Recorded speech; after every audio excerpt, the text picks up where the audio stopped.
And speaking of fact-checking on the campaign trail, let's take a closer look now at misinformation and disinformation this election. Aaron Rodericks is head of trust and safety at Bluesky Social, and we've reached him in Dublin, Ireland this morning. Thanks so much for taking the time to talk to us this morning. Thank you, Marianne. All big important issues, especially for voters trying to sift through all of the information that is out there, especially online. Let's start, though, first with foreign interference. How big of a role has that played in this federal election campaign so far? We've talked about security officials flagging Mark Carney, the Liberal leader, already being targeted by China. So what are the concerns for you that are standing out? I think you have two different problems. You have foreign interference writ large and foreign interference online. I deal more with the online space.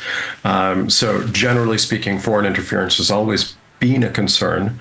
It's usually targeted more niche communities, trying to influence them through local newspapers, specific language apps, get to them through their communities, et cetera, and tip the balance one way or another towards or against candidates that may favor or oppose their foreign policy objectives. On the other hand, foreign interference online is generally viewed as a giant bot attack or things of that nature. We're not seeing as much of that these days. We're seeing more of a shift to a subtler, long-term objectives over time, as opposed to this, full bot attack that people tend to fixate on a little bit more when they think of foreign interference online. Why is that the case? Probably comes from the source. 2016, you had Russian interference in the U.S. election. You had a congressional report. Much of the industry was taken significantly by surprise, dialed up huge amounts of defenses against it. In the years since, you've certainly seen enough research papers go. It didn't actually have that much of a significant impact, didn't tip the election one way or another, but it took people by surprise. It was that shock factor of thinking that they were interacting with someone local when they were in fact interacting with someone sitting in Russia in an office trying to influence the way they thought. So it's more of the threat of the unknown that caused it to be much more sensationalized and picked up and get significantly more coverage than the impact deserved.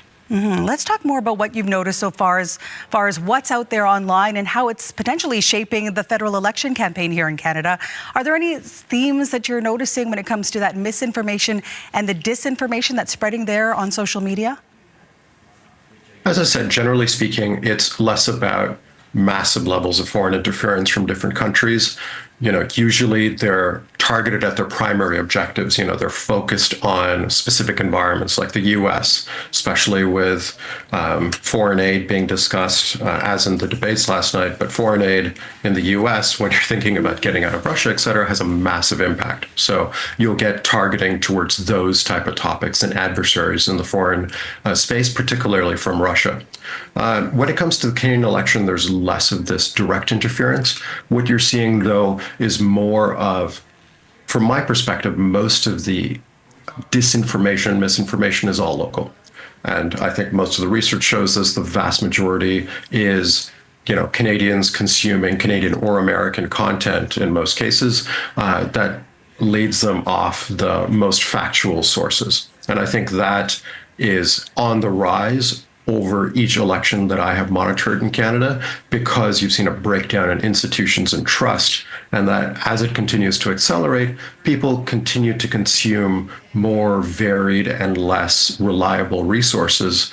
And when you get into these alternative truths and people doing their own research, things start to fragment really rapidly in terms of what their view on reality is. Adding to how complicated it is for users online, for instance, to try to figure out what they're looking at and whether it's accurate or not accurate, is the fact that social media has changed so much after Donald Trump attacked mainstream media, saying that it affected the election campaign. There were changes in the safeguards too. So when it comes to Canada's current election cycle, what's the impact there in your opinion? And how has Bluesky differentiated themselves from places like Meta or even X?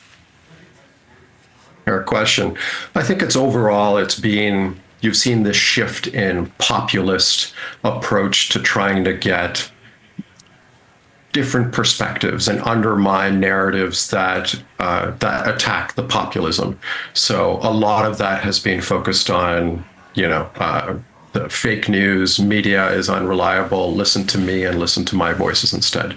Instead, what we've seen is it creates chaos and fragmentation. You have influencers with no fact checking, no backing. They don't even know who's paying them. You've seen cases in the US of right-wing influencers who focused on US politics, unknowingly, according to them, being paid significance of money to parrot Russian propaganda. So it creates a much noisier, much more chaotic space. To the second part of the question, in terms of what's Bluesky doing to differentiate itself, as a small player, we're just trying to set up a lot of the infrastructure that some of the big players have, but you're seeing the big players walk away from that. You're seeing Meta walk away from fact checking. You're seeing just people turn off misinformation, disinformation monitoring while we're trying to invest in those. We're very conscious of the safety of our users, but we're also trying a slightly different approach than has been done in the past. I used to work at Twitter before, and we tried to have a pretty strong approach on labeling things as misinformation, on telling you that this is the truth, if you will. And we were very careful about that in the past and trying not to be the arbiters of truth. At Bluesky, we're trying to take a lighter touch approach.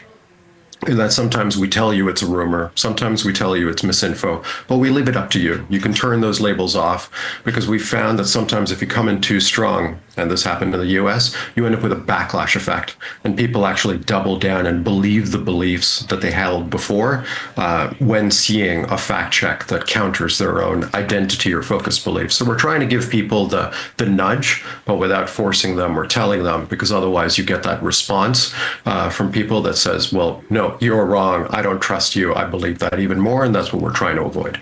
And I know Elections Canada has also launched ElectoFacts. So some tools for other voters. If they're not sure about what they're looking at online, they can check that out as a tool as well. Aaron Rodericks, thank you so much for your time and for your insight today. He's the head of trust and safety at Bluesky Social. You're most welcome. Thank you.